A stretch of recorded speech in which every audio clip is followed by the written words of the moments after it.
In this learning, we are talking about put options. We are assuming that you are a buyer of put option. And in this situation, how the math would work for you as a put option holder, let us talk about it. Let us take this scenario that you have purchased put options, and you have purchased 10 of those for BMO, and you have agreed to pay a premium of $5 per share, and you have made contract to purchase 10 put option contracts. So there are 10 of those. So in this situation, you have agreed at a strike price of or exercise price of 60, and the expiration is in February, in the coming February. At this moment, the price of this company is hovering around $58, but you have agreed at a strike price of 60. As a put option buyer, or maybe even before put option, let us go through who is bullish and who is bearish in various situations. Let us summarize this and let us have maybe some memory trick for that. So we know that any of these situations can be there, right? So at this moment we are talking of put option, and at this moment we are talking of that you are long on put option.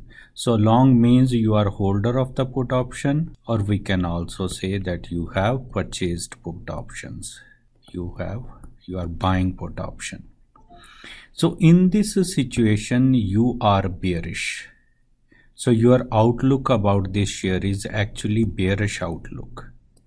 So in all the four major situations, the outlook is like this. So if you are a buyer of put option, your outlook is bearish. If you are a writer of the put option, or you have sold the put option, you are selling put option, your outlook is bullish. If on the other hand, when we were talking of call options, if you are long on that, it means you are purchasing the call option, you buy call option, or you can also be called holder of call option. In that situation, you are bullish. And when you shorted the call option, at that time you are seller of the call option, and you sell or you are writer of the call option, or we can also say you had a short position in the call option. In that situation, your outlook is bearish. So this is the memory trick. If you prepare a chart, so this can actually serve as a good memory trick to remember that, okay, when you are bullish and when you are bearish. So when your outlook is bearish, it also means sometime that you are especially not bullish, or you are maybe neutral. So to summarize it one more time, when you are long on call, you are bullish. When you are short on call, you are bearish. When you are long on put, you are bearish. And when you are short on put, you are bullish, right? And in this situation, we are talking of being long on put. So the outlook of the person who purchases put option is always bearish. So let us summarize few things here. Remember, in this scenario, you are a put option buyer. So you are holder of the put option, and you have made a contract that you have a put option for BMO in future. That time is in February, coming February. Strike price is 60, and you have paid the option premium of $5 per share. And you see here that this option premium in case of put option is denoted by P0. So when we pay the option premium in calls, we call it C0, but when it is put option, we call it P0. So we denote it as P0. And since 10 contracts have been made and each contract has 100 shares, therefore total 1000 shares would be involved in this transaction. your position is long, you have purchased the put option, it gives you a right to sell share of this company at $60 per share at T time in future. So that is expiration time and your outlook is bearish. In this situation, how the math would work out for you? So since your outlook is bearish, right, so you will be expecting the price of the share to fall, right? The price of this BMO share, you will expect that it is likely to fall in future. And if at expiration on close, if it is $50, this is a situation when you are in a situation which is favorable to you. And remember, in put options, you are in the money when the market price on expiration is less than the exercise price. So exercise price is 60 and market price on close is 50.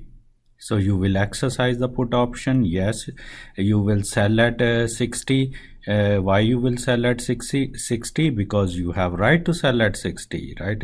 So this is what buying a put option gives you. It gives you right to sell at the strike price or exercise price. So you will sell the share at 60, and then in the market price is 50, you will buy it at 50. So your total payoff would be $10 per share.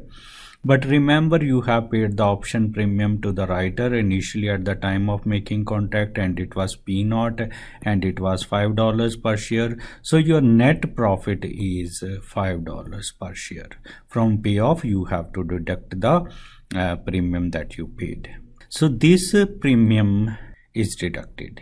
So your profit is calculated the way I showed here, or it can also be calculated through this formula. So put options profit, which is represented by Greek symbol pi, is computed through the formula max of 0, x minus st, and then from that you will deduct P0.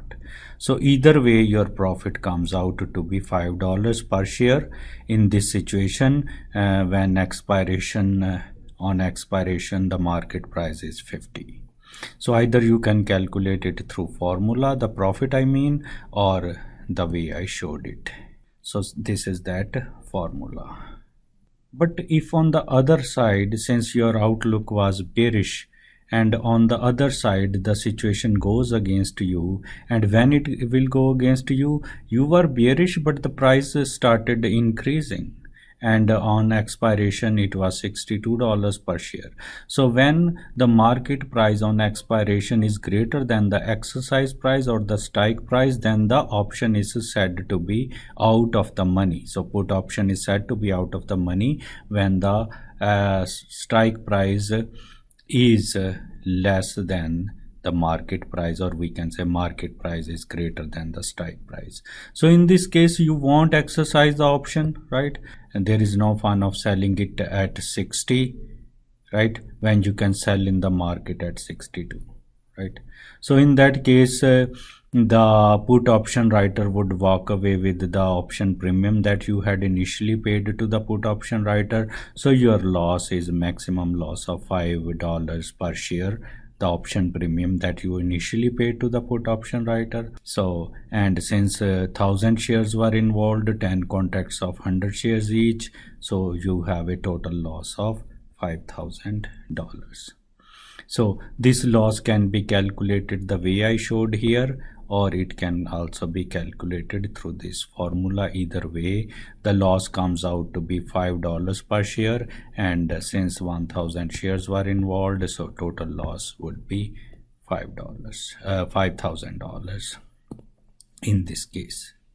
So this is how math works for put option buyer.